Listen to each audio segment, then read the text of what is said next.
어느 집에 몹시 게으른 아들이 있었습니다.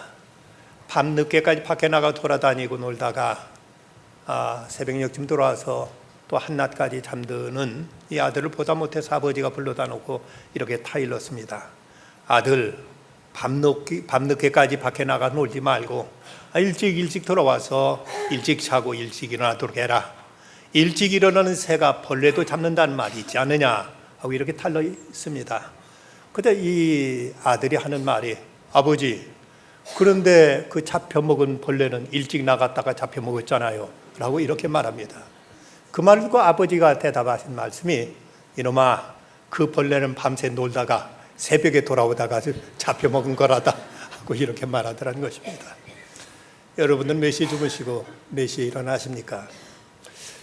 세계의 문명은 아폴로 문화권과 디오니소스 문화권으로 나누어진다고 합니다.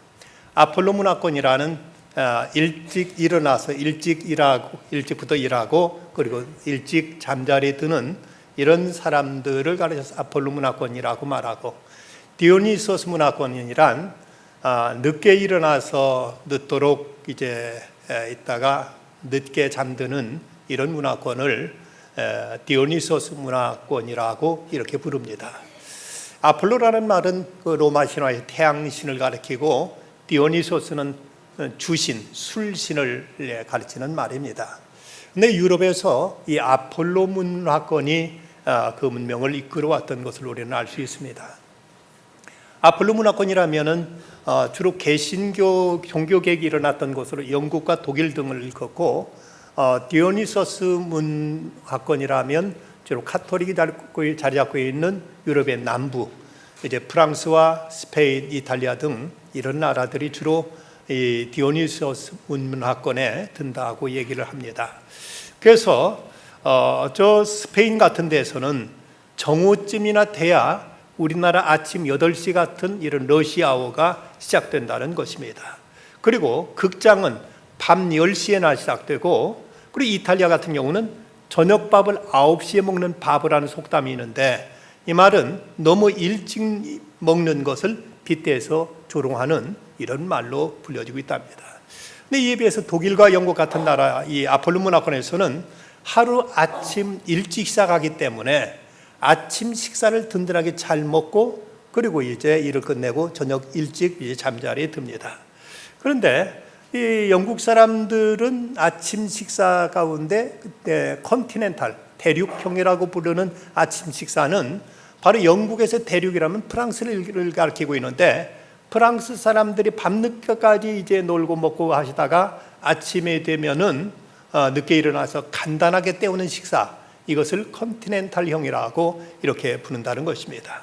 근데 인사까지도 달라서 그 아폴로 문화권에서는 그들은 아침 일찍 일어나기 때문에 인사가 영국에서는 Good morning, 좋은 아침입니다 하고 이렇게 인사하고, 독일 같은 곳에서는 Guten Morgen, 이것도 같은 좋은 아침이라는 뜻으로 인사를 합니다. 그런데 프랑스에서는 아침이 없기 때문에 그들 이제 인사가 봉주르라고 하는데, 봉이라는 말은 좋다는 말이고 주르라는 말은 날, 좋은 날입니다 라는 뜻으로 아예 아침 인사 자체가 없다는 것입니다. 이걸 보면 이제 그들의 문화권에 따라서 저들의 생활도 여러 가지 면에서 다른 것을 볼 수가 있습니다. 이런 면 우리 한국 사람들도 아침 일찍 일어나는 이 아폴로 문화권에 속한다고 말할 수가 있습니다. 30여 년 전 LA의 한국 영사관 앞에 그곳에 있는 야채상, 채소상인들이 몰려와 가지고 피켓을 들고 코리안 고홈, 한국 놈들 물러가라 하고 이렇게 시위를 했던 적이 있었습니다. 그 이유를 알고 보니까 LA 지역에서 그 야채 상인들, 청과 상인들이 그들은 그 전날 물건을 떼어다 놓고 아침 7시 문을 열곤 했는데, 한국 사람이 들어오더니 아침 6시에 문을 열더랍니다. 그래서 이 손님들이 다 글로 빠져나가니까 아이고 안 되겠다 하고 그들도 6시에 문을 열었다는 것입니다. 그랬더니 한국 사람들은 밤중에 물건을 떼어다 놓고 새벽 5시에 문을 열더랍니다. 그냥 도저히 이걸 당해낼 수 없어서 그 청과상들이 모여가지고는 코리안 고홈, 한국 놈들 물러가라 하고 이렇게 시위까지 했다는 것입니다. 한국 교회 부흥의 그 원인은 여러 가지 꼽을 수 있지만 그 중에 하나는 새벽 기도회 때문이라고 이렇게 지적하는 사람들이 있습니다. 길선주 목사님에 의해 시작된 이 새벽 기도 운동은 한국 부흥운동의 하나의 어떤 복점을 이루게 되었습니다.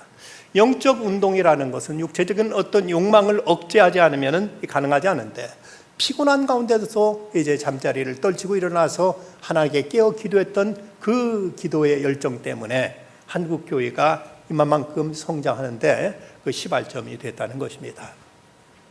어떤 이는 그런 얘기도 합니다.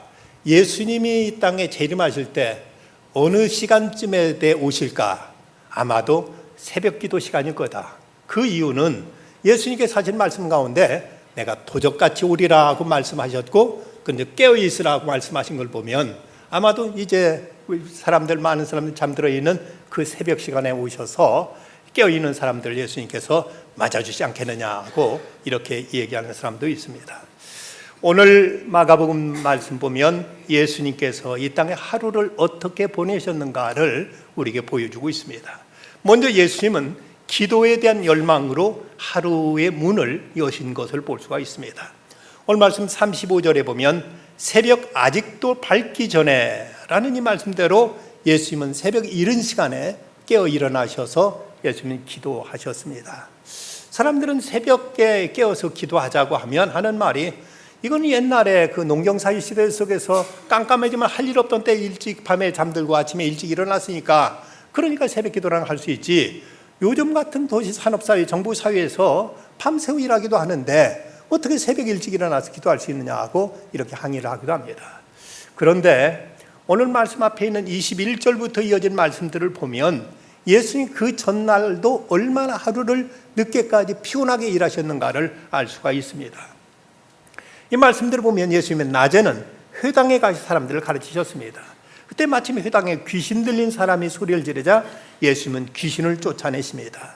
그러자 이제 예수님께서 저녁 무렵쯤 이제 베드로의 시몬과 안드레의 집에 가시니까 시몬의 장모가 열병으로 앓아누우는 모습을 보시고 예수 그 손을 잡아 끌어내시면 세우시며 그를 붙잡아 주시니까 열병에 떠나가고 그 여자가 예수님과 그 일행들을 수종들었다고 기록하고 있습니다. 그럼 이제 저물 해질 무렵 되니까 예수님의 소문을 듣고 수많은 사람들이 몰려옵니다. 그런데 예수님께 그들을 이제 만져주시고 고쳐주시고 그들에게 말씀하시면서 밤늦게까지 저들과 시간을 보내신 것을 볼 수 있습니다. 많은 사람들을 만나서 그들을 상대한다는 건 몹시 피곤하고 이제 지치는 일인데, 예수님 그 전날에 회당에서 또 베드로의 집에서 또 이제 동네에 몰려온 사람들과 이렇게 하루 종일 시달리시고서도, 그리고 아침 일찍 일어나서 새벽 오히려 해가 밝아지기 전에 예수님께서 이렇게 기도의 장소로 가셨던 걸 보면 예수님은 몸이 피곤하지 않아서 새벽 기도하신 것이 아니라 예수님 몸이 지치고 피곤하신 상태에서도 하루를 기도로서 이렇게 시작한 것을 볼 수가 있습니다. 사람들이 기도에 대해 오해하는 것 가운데 하나는, 기도는 무엇인가 아쉬운 일이 있을 때, 뭔가 우리가 문제가 터져서 내 힘으로 해결할 수 없을 때 그때나 하나님 앞에 나와 부르짖는 것이라고 생각하는 경우가 있습니다만은, 그러나 기도는 그런 것이 아닙니다.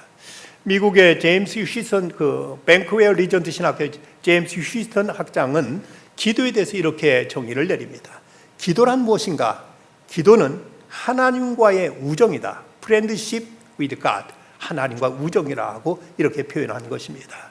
하나님과 교제, 하나님과 사랑의 교제를 나누는 것, 이것이 바로 기도라고 이렇게 말하고 있습니다. 우리는 그저 문제 있을 때만 찾아가서 하나님 앞에 때를 써서 문제 해결하려는 하나님을 어떤 해결사로 생각하는 경우가 있지만, 그것이 아니라 하나님과 날마다 사랑의 교제를 나누며 살아가는 것, 이것이 우리의 믿음의 본질이요 하나님께 대한 신앙의 자세는 여기서부터 출발한다고 이렇게 가르쳐주고 있습니다. 그래서 브레넌 매닝도 말하기를, 주님께서 우리에게 물어보시는 것은 너희가 기도의 사람이냐, 주님과 친밀한 삶을 살고 있느냐, 주님이 너희에게 모든 걸 되시느냐, 이것이 바로 신앙의 본질이요 이거 평화의 기초라고 이렇게 말한 바가 있습니다. 아이들이 밖에 놀다가 어딘가 날로부터 날라온 돌을 머리에 맞았을 때 우는 소리가, 부모가 있는 아이와 부모가 없는 아이에는 그 우는 소리 자체가 다르답니다. 어떻게 다른가 하면, 부모가 있는 아이는 누군가 때리거나 돌에 맞거나 하면은 앙 하고 울어대면서 부모를 부르는 울음인데, 부모가 없는 아이들은 서러워서, 아파서, 괴로워서 우는 울음이라는 것입니다. 여러분, 우리가 어떤 어려움과 곤경에 처했을 때 우리는 하나님을 부르는 소리가 우리가 나옵니까? 아니면 신세 타령, 한숨과 탄식으로 우리가 그 어떤 사건과 그 어려움에 우리가 매어달리고 있는 것은 아닙니까? 홍장빈, 박현숙 씨의 기도는 죽지 않는다는 책에 나오는 이런 간증이 있습니다. 예전에 남편이 해외 선교 현장에 있는 동안 강의 일정이 많았기 때문에 혼자 집에 머무른 적이 있었다. 어느 날 몸이 많이 아팠다. 배도 고팠다. 그래도 강의 시간에 늦지 않으려고 몸을 추스리고 일어나 버스를 타고 가는데 엄마가 해주시던 그 갈치조림이 몹시 생각났다. 예수님, 갈치조림이 먹고 싶어요. 난 마음을 열고 주님을 찾았다. 아무것도 못 먹고 버스를 갈아타며 교회에 도착했다. 2시간 동안 강의하고 오후 4시에 고픈 배를 움켜쥐고 집으로 돌아갈 일이 암담했는데 그때 목사님과 사모님 불렀다. 시간이 이르지만 저녁 드시고 가실래요? 예. 난 너무 기쁜 나머지 재빠르게 대답하고 말았다. 저희를 따라오세요. 그들이 안내한 곳은 바로 갈치조림 전문점이었다. 이 일로 난 또다시 말할 수 없는 우리 주님의 그 자상하신 그 사랑을 경험할 수 있었다. 우리들 사소한 것, 우리들 마음에 있는 모든 생각들 주님 앞에 하나하나 아뢰고 주 앞에 쏟아놓을 수 있는 것, 이것이 바로 하나님과의 이제 기도요. 이것이 바로 예수님께서 이런 기도로 하루를 시작하셨다는 것입니다. 그런가 하면 예수님은 기도하기 좋은 장소를 찾아가십니다. 한적한 곳으로 가사 거기서 기도하시더니 예수님은 기도하기 위해서 한적한 곳을 찾으신 것입니다. 사람은 어떤 환경에 의해서 지배를 받기 마련입니다. 우리가 열심히 기도하기를 원하지만 주변 여건이 기도할 수 없는 상황이 되면은 우리는 기도에 집중하기가 어려운 것입니다. 내가 하나님 앞에 매달려 기도하고 원하지만 옆에 자꾸 누군가 나한테 말을 시키고 누군가 자꾸 나를 이제 건들게 되면 거기에 또 이제 우리가 사로잡혀서 우리가 기도에 깊이 빠져들 수가 없습니다. 그래서 지혜로운 신앙 같으면 하나님과 깊은 교제를 위해서 이제 기도하기에 적합한 장소를 찾을 줄 아는 이런 이제 지혜를 가졌습니다. 예수님께 어느 때 기도의 장소에 대해서 이런 말씀을 하신 적이 있습니다. 너희는 기도할 때 의식하는 자와 같이 하지 말라. 그들은 사람에게 보이려고 회당과 큰 거리 어귀에 서서 기도하기를 좋아하느니라. 내가 진실로 너희에게 이르노니 그들은 자기 상을 이미 받았느니라. 너는 기도할 때 곧 골방에 들어가서 문을 닫고 은밀한 중에 계신 내 아버지께 기도하라. 은밀한 중에 보시는 내 아버지께서 갚으시리라고 말씀했습니다. 길거리에서 기도하다 보면 사람들이 이제 쳐다보고 사람들이 수군거리고 또 그들도 신경 쓰다 보면 사람들 의식하느라 하나님께 집중할 수 없기 때문에 깊은 골방에 가서 기도하라고 말씀하셨습니다. 그런데 예수님은 또 성전에 대해서 정의를 내리시면서 여기 분명한 이제 이해를 우리에게 주셨습니다. 예수님이 하신 말씀 가운데 보면 이에 가르쳐 이르시되 기록된 바 내 집은 만민의 기도하는 집이라 칭함을 받으려 하지 아니하였느냐. 바로 이 성전이라는 것은 다른 곳이 아니다. 바로 만민이 나와서 하나님 앞에 기도하는 집이라고 이렇게 예수님이 말씀하신 걸 보면 우리가 기도할 수 있는 가장 좋은 적절한 장소 중 하나가 바로 이 성전이라는 사실을 알게 됩니다.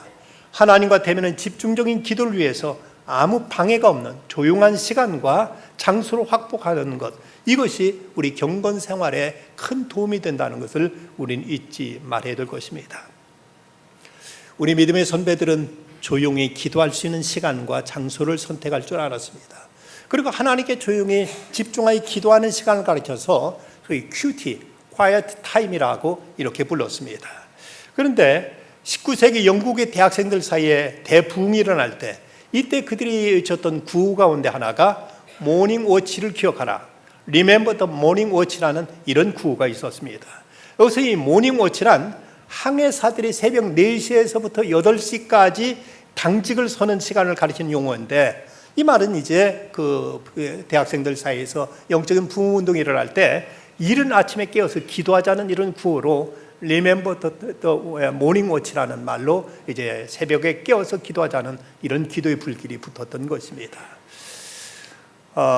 강아지똥이라는 동화를 쓴 권정생 선생님은 1937년 일본 도쿄의 빈민가에서 조선인 노무자의 아들로 태어났습니다. 해방된 다음에 그가 귀국은 했지만 가난으로 인해서 가족들과 헤어져 살면서 나무장수, 고구마 장수를 하면서 폐병도 심하게 앓았다고 합니다. 그런데 30이 되던 1967년부터 일지교회라는 경상도에 있는 그 조그만 교회 문간방에 살면서 종지기를 하게 됩니다. 그는 예배당 문간방에 살며 새벽종을 울리던 때가 진짜 하나님을 만났던 귀한 시간이었다고 고백합니다. 한겨울에도 그는 종을 치기 위해서 나가서 그 추운 날 종을 치면서도 결코 장갑을 끼지 않았다고 합니다. 누군가 그 시린 손에서 종치는 모습이 안쓰러웠던지 장갑을 하나 사서 그에게 선물하자 손사래를 치면서 그가 이런 말을 합니다. 새벽종 소리는 가난하고 소외받고 아픈 이들이 듣고 벌레며 길가에 구른 돌멩이가 듣는데 어떻게 따뜻한 손으로 종을 칠 수가 있느냐. 그러면서 그는 이런 고백을 또 남깁니다. 추운 겨울날 깜깜한 새벽에 종줄을 잡아당기며 유난히 빛나는 별빛을 바라보는 상쾌한 기분은 지금도 그리워진다. 차가운 마룻바닥에 꿇어앉아 조용히 기도했던 기억은 성스럽기까지도 했다. 새벽 기도가 끝나 모두 돌아가고 아침 햇살이 창문에 들어와 비출 때 교회 안을 살펴보면 군데군데 마룻바닥에 눈물 자국이 얼룩져 있고 그 눈물은 모두가 얼어 있었다. 권정생 작가가 쓴 우리들의 하나님이라는 책에 나오는 대목입니다. 이처럼 우리의 믿음의 선배들은 그 추운 날에도 새벽기도 마룻바닥에 눈물 흘리며 기도했기에 나라의 그 어려움을 이겨낼 수 있었고 전쟁의 참상 속에서도 믿음을 지켜올 수가 있었던 것입니다. 예수님도 이렇게 기도하신 다음에 하루를 규모 있게 질서 있게 예수님은 사셨습니다. 36절 37절 말씀, 시몬과 및 그와 함께 있는 자들이 예수의 뒤를 따라가 만나서 이르되 모든 사람이 주를 찾나이다 하고 제자들이 와가지고 예수님 기도하는 곳에 와서 사람들이 주님 찾으니까 거기 가서 사람들 만나주시죠 하고 이렇게 부탁합니다. 그런데 예수님의 대답은 의외입니다. 38절 보면 우리가 다른 가까운 마을들로 가자, 거기서 전도하리니 내가 이를 위하여 왔노라 하시며 제자들의 요청을 왠지 거절하십니다. 예수님은 아니야, 오늘은 다른 할 일이 있어, 여기서는 할 만큼 했어, 이제 다른 곳에 가서 듣지 못한 사람들에게 그곳에 가 복음을 전해야 돼 하고 예수님은 그들의 요구를 뿌리치고 이제 또 다른 마을로 가시는 것입니다. 우리들은 사람이 이제 우리에게 무엇을 청하면 이리 움직이고 저리 휩쓸리면서 어떤 그때그때 분위기와 그때그때 어떤 사람들의 어떤 얘기에 휩쓸리면서 자기 삶의 중심을 잡지 못하고 그냥 이리저리 쫓기며 살아갈 때가 많습니다. 하지만 우리가 새벽 기도를 하다 보면 우리에게 새벽 기도를 줄 수 있는 좋은 유익 가운데 하나는 하루 내가 해야 될 일을 하나님 앞에 내놓고 하나님, 오늘 하루 내가 무엇을 해야 되겠습니까? 오늘 내가 할 일 중에 제일 중요한 일은 무엇입니까? 아니면 내가 무시하고 이것은 내가 이제 생략해도 좋을 일은 무엇입니까? 하고 문제를 하나님 앞에 그대로 내려놓고 문제의 경중에 따라서 이것을 취사 선택하면서 하루하루를 우리가 의미 있게 질서 있게 규모 있게 살아가는 것, 이것이 바로 우리가 새벽 기도 나와서 기도하면서 얻을 수 있는 좋은 하나님의 인도임을 우리는 이제 깨닫게 됩니다. 보다 성숙한 사람들은 여기저기 휩쓸리는 사람이 아니라 이제 하나님의 뜻을 따라서 그 뜻을 따라서 살아가는 삶이 진정한 참된 경건의 생활에 말할 수 있습니다. 고든 맥도날드는 말하기를 현대인들은 충동에 이끌리는 삶과 소명에 이끌리는 삶의 두 가지 형태가 있다고 말하고 있습니다. 그저 충동적으로 그때그때 일어나는 생각에 의해서 이리 움직이고 저리 휩쓸리는 것이 이런 사람이 있는가 하면 하나님의 부르심 앞에서 자기 어떤 중심을 잡고 그리고 그 어떤 하나님께서 인도하심을 따라서 한 걸음 한 걸음 나가는 이런 사람이 있는데 과연 우리에게 어떤 자세가 하루를 성공적으로 하루를 우리가 낭비하지 않고 살아갈 수 있는 삶인가 우리는 분명히 선택해야 될 것입니다. 어떤 사람이 이제 우유를 이제 매일 주문해 가지고 배달시켜서 마시곤 했는데 그 당시 다 단독주택으로 살던 때라서 그 담장 지붕 위에다가 이제 우유 배달하는 사람이 우유병을 갖다 놓으면은 이제 그걸 들여다 놓고 먹곤 했는데 근데 어느 때부터 우유가 자꾸 없어지는 것이었습니다. 아니 누가 내가 돈 들여서 이 우유를 이제 주문해 먹는데 이거 다 훔쳐갈까? 몹시 속상하고 괘씸한 생각이 들어서 한번 안 되겠다 싶어가지고 우유를 새벽 일찍 일어나서 우유를 따라 놓고 거기다 구정물을 담은 다음에 그것을 이제 그 담장 위에다 올려놨습니다. 그리고 나가면서 생각하는데 어떤 사람인지 이제 우유인 줄 알고 벌컥 마시다 구정물 마실 걸 생각하니 아주 쌤통이라는 생각에 속으로 고소한 생각이 들었습니다. 그리고는 새벽에 가서 기도하는데 문득 드는 생각이 얼마 전에 한 만삭인 임산부가 힘겹게 언덕배기를 오른 모습을 보았습니다. 그때 그의 문득 들었던 생각이 아니 혹시 그 임신부가 아기를 출산하고 나서 젖이 안 나오니까 가난한 살림에 여지할 수 없어서 여기서 우유를 이제 가져다 마셨거나 아이를 먹인 건 아닐까 하는 생각이 들자 정신이 번쩍 들었습니다. 그래서 벌떡 일어나서 집에 달려왔더니 다행히 그날 우유는 아직 가져가지 않고 그대로 있더랍니다. 그래서 이 사람이 그날 우유 가게에 부탁하기를 앞으로 2병씩 배달해 달라고 부탁하고 한 병만 집으로 가져들려고 한 병은 그대로 가져가도록 이제 담장에 그대로 남겨놓곤 했다는 것입니다. 이런 일들이 바로 자기 어떤 기분과 일시적인 충동은 이 구정물 좀 마셔보라고 걷다 구정물 올려놓으려는 생각이 들다가도 하나님 앞에 나와 기도하면서 하나님께 기뻐하시는 길이 뭔가, 하나님께 우리에게 바라시고 기대하시는 무엇인가를 이렇게 깨닫고 이렇게 생각할 수 있는 판단력을 갖게 되는 것입니다. 예수님이 이 땅에 오셔서 병든 자를 고치셨고 또 예수님은 가난한 자에게 먹을 것도 주셨습니다. 하지만 예수님은 이런 일에 빠져들지 않으셨습니다. 병자들을 병이 고쳐서 저들이 기뻐한다고 해서 그 일에만 매달리지 않으셨고 가난한 자에게 먹을 것 주셨다고 해서 그 일에만 예수님께 몰두하지 않으셨습니다.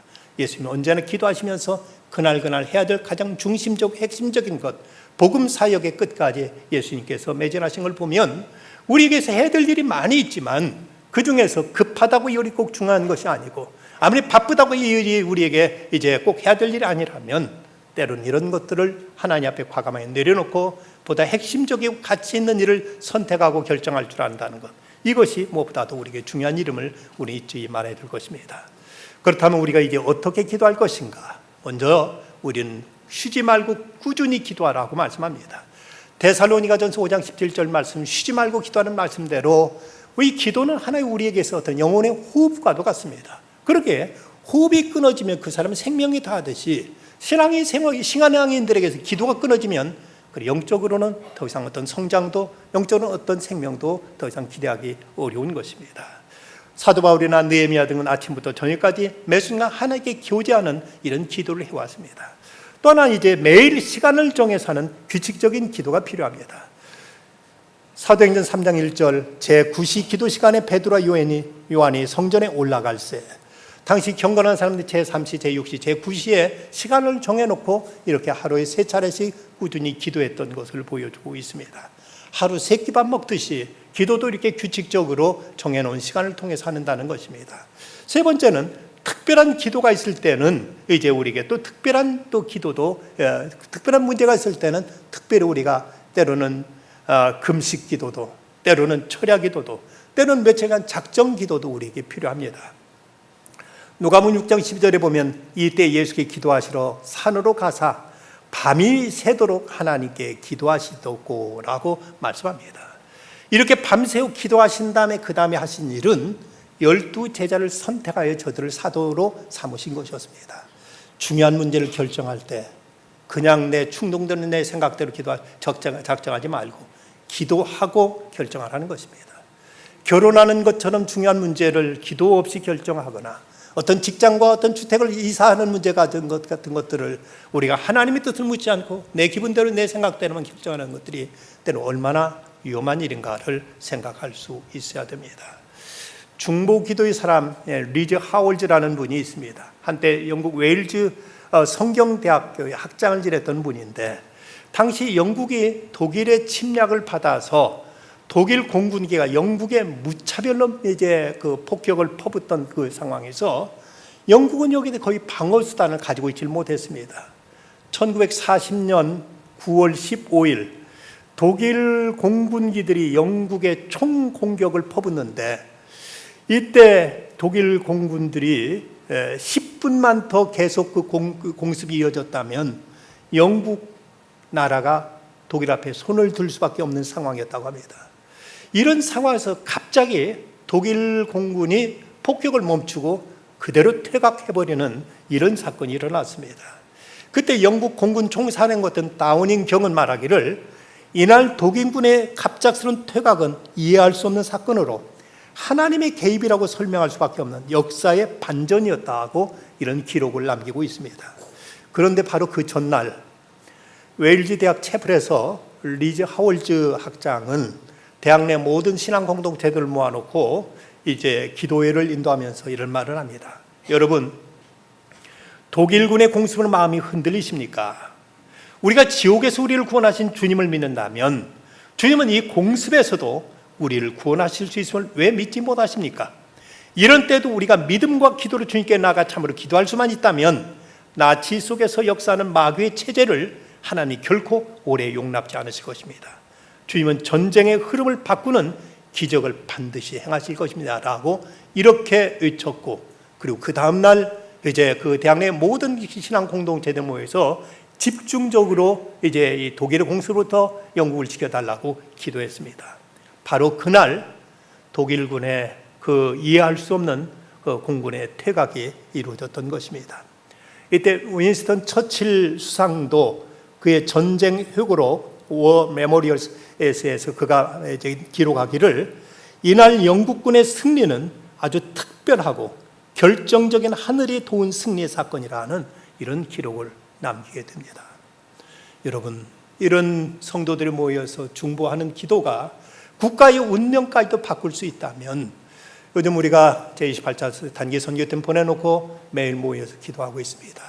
이런 기도가 몇몇 사람 나와서 그저 이제 그 하나님 앞에 그냥 어떤 우리들의 얘기를 그저 중언부언 그냥 쏟아놓은 것이 아니라 하늘 보좌를 움직이는 것이고 그곳에 강력한 진을 무너뜨리는 것이고 대원들에게 말할 수 없는 용기와 담력과 그들에게 큰 힘을 공급하는 일이 될 수 있다는 사실을 믿는다면 우리가 그들을 위해서 금식하며 기도하는 일들이 얼마나 중요한 일인가를 우리는 생각하게 될 것입니다. 근데 요즘 사람들은 기도의 필요성을 잘 느끼지 못하는 것 같습니다. 별다른 어려움이 없고 생활이 편안하다 보니까 그렇게 간절히 기도하는 모습을 찾아보기 어렵습니다. 입시철 같은 때는 그런 대로 사람들이 나와서 새벽 기도도 하고 심야 기도도 하고 열심히 기도하는데 요즘은 그런 일이 없어서인지 그렇게 많이 뜨겁게 기도하는 모습을 자주 보기가 어렵습니다. 지난 겨울에 교회에서 우리 교회는 금요일 저녁에 심야 기도가 있기 때문에 대개 심야 기도 나온 분들이 새벽 기도 나오다 보니까 심야 기도 나왔던 분이 토요일 날 아침 새벽 기도에는 많이 나오지는 않습니다. 그리고 주일날도 어차피 낮에 나와서 예배 드릴 테니까 주일 새벽도 나오는 분들이 많지 않습니다. 그래서 이 예배당 여기서 새벽 기도를 드리는데 사람도 많지 않은데 굳이 여기서 에너지 낭비해 가면서 그 이제 들 필요 있을까 해서 아래층 1층의 성가 연습실에서 새벽 기도를 가졌습니다. 그랬더니 그나마 나오던 사람들 가운데서 여러 사람이 그쪽 기도 장소가 좀 좁아서 옆에 사람들이 신경 써서인지 새벽 기도 나오는 숫자가 더 줄었습니다. 그때 제가 깜짝 놀라 생각했던 건 이건 아니다. 에너지가 얼마 들더라도 교회 기도가 식어버리면 교회는 영적으로 메말리면 이제 교회는 끝이다 하는 그런 경각심을 가지고 다시 토요일 새벽에도 주일 새벽에도 이 본당에서 기도회를 갖고 있습니다. 우리는 어떤 일이 있어도 하나님께 깨어 기도하는 삶이 우리에게 이제 끊이지 말아야 됩니다. 사람들이 편하기 때문에 기도하지 않는다면 그 편안함이 이제는 기도할 수밖에 없는 상황으로 바뀔 수가 있습니다. 어떤 이는 말하기를 평안은 하나님이 주시는 선물이라면 편안은 마귀가 주는 시험일 수 있다고 이런 말을 합니다. 앤드류 머레이는 말하기를 우리는 기도로 우리 자신을 하나님께 드리며 하나님 말씀으로 당신을 우리에게 주신다고 말했습니다. 기도의 보좌로 우리가 주 앞에 나와서 주 앞에 기도하다 보면 하나님은 말씀을 통해서 당신 자신을 우리에게 주시는 것입니다. 전화기가 세상에 처음 나왔을 때 저 미국의 필라델피아 근처에 어떤 시골 마을에 폴 빌리아드라는 소년이 그 집에 전화를 왔는데 엄마가 가끔 전화기를 들고 그 교환원한테 무엇인가를 묻곤 하는 것을 보고는 신기하기만 했습니다. 어느 날 집에 아무도 혼자만 있는데 망치를 가지고 놀다 그만 자기 손가락을 때려서 손가락에 피가 막 났습니다. 연 겁이 나고 두려워가지고 어쩔 줄 몰라다가 엄마가 하던 것이 생각나 전화기를 들고 교환원을 불렀습니다. 안내원 하고 불렀더니 예, 안내원입니다. 뭘 도와드릴까요? 저 손가락 다쳤어요 하니까 엄마가 집에 안 계시니? 예, 안 계셔요. 많이 다쳤니? 예, 조금이요. 혹시 집에 얼음통이니? 있다고 하자 얼음 조각 손에 대고 조금만 누르고 참고 있으면 괜찮아질 거야 하고 이렇게 알려줍니다. 이 교환원으로부터 이런 대답을 들은 이 폴은 그때부터 문제만 있으면 이제 전화기를 들고 교환원을 불렀습니다. 어떤 때는 숙제를 하다가 숙제가 모르면 그것도 이제 가르쳐 달라고 하더니 아주 친절하게 가르쳐 주는 것이었습니다. 한 번은 집에서 기르는 카나리아가 죽자 또 전화를 했더니 폴, 하나님은 카나리아가 노래 부를 다른 세상을 준비하셨다고 난 믿는단다. 난 내가 이 세상뿐 아니라 다음 세상을 믿게 되었으면 좋겠어. 거기서 내가 좋아하는 카나리아를 다시 만나게 될 테니까 라고 말해 주었습니다.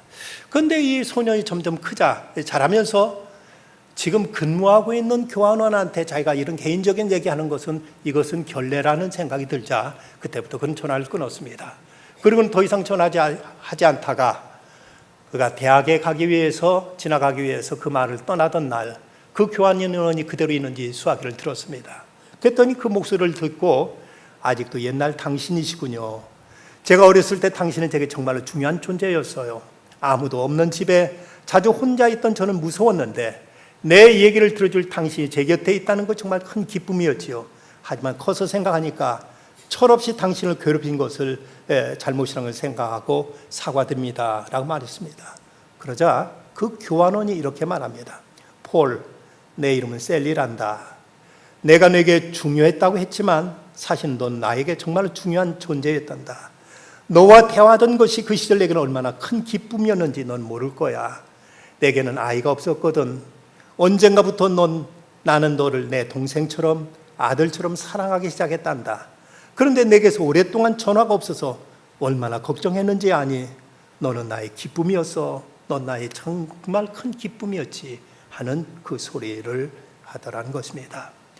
우리는 때때로 하나님 앞에 시시콜콜 이런 내 얘기를 하는 것이 바쁘신 하나님을 귀찮게 해드리는 것은 아닌가 하고 이런 어떤 어리석은 기우에 빠질 때가 있습니다. 하지만 하나님은 말씀하십니다. 아들아, 딸아, 너는 나의 사랑하는 아이란다. 내가 너와 대화하는 것은 나의 큰 기쁨이란다. 너는 내게 무엇보다도 중요한 존재이거든. 내가 나와 대화하려고 내게 나오는 것처럼 내게 큰 기쁨은 없단다. 주님은 우리 기도를 기다리시고 가장 기쁘게 받아주십니다. 예수님께도 기도가 필요하셨다면 우리 같은 사람이 더더욱 말할 나위가 어디가 있겠습니까? 우리가 부단히 주님 앞에 기도의 보좌 앞에 나오게 될 때 주님은 우리들의 기도를 들으시고 오늘도 우리를 사랑하시며 우리를 인도하시고 우리를 지키시고 도우십니다. 하나님의 그 성중에 계심에 성이 흔들리지 아니할 것이라. 새벽에 하나님이 도우시리로다. 기도하십시다. 아버지 하나님, 오늘도 기도의 집, 아버지 집에 찾아 나왔습니다. 때로 하나님께 아뢰기만 하면 모든 하나님께서 다 아시고 들으시고 응답하시고 하나님께 풀어주시거늘 저희들은 하나님 앞에 기도할 틈조차도 갖지 못하고 바쁘게 뛰어다닐 때가 있고 또 때로는 기도할 용기조차도 잃어서 주 앞에 기도할 줄 모를 때가 많습니다. 어느 때든 주 앞에 부르짖고 아뢰며 기도하는 중에 하나님의 그 놀라운 역사를 날마다 경험하며 살아가는 저희들 되게 하시고 오늘 저 운남성과 사천성에 나가 있는 주님의 종들 눈동자 지켜주시고 우리 성도들 금시하며 기도하는 이 기도를 들으시고 저들 가운데 크고 놀라운 역사를 이루어주시며 안전하게 사역 마치고 돌아올 수 있도록 끝까지 책임져 주시옵소서.